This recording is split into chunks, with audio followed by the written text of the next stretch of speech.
Dear Jillian, lately I've been feeling so stuck. I find myself in conversations where I do not agree with the topic that everybody is discussing.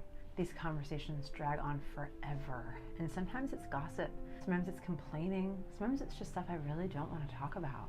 So I just sit there nodding, half listening, just waiting for it to end. And afterwards, I feel totally drained. How do I graciously change the subject without making people mad?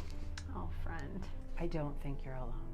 And first of all, it's okay that you don't want to participate in every conversation. Agreement is not required for politeness, and endurance is not the same as kindness. Most people stay stuck because they think that changing the subject is confrontational. It's not. It's actually directional. And you don't have to actually announce your disagreement. You don't have to correct anyone. You don't even have to tell them that you don't want to be talking about that. If I were you, this is what I would do. You can simply pivot. So try saying, oh, that's interesting. I've been thinking about something like that. Or, oh, before we move on, I just wanted to tell you this. Or, oh my gosh, that reminds me. Did you hear about this? Confident redirection rarely offends people because it actually signals that you're engaged in the conversation, not trapped.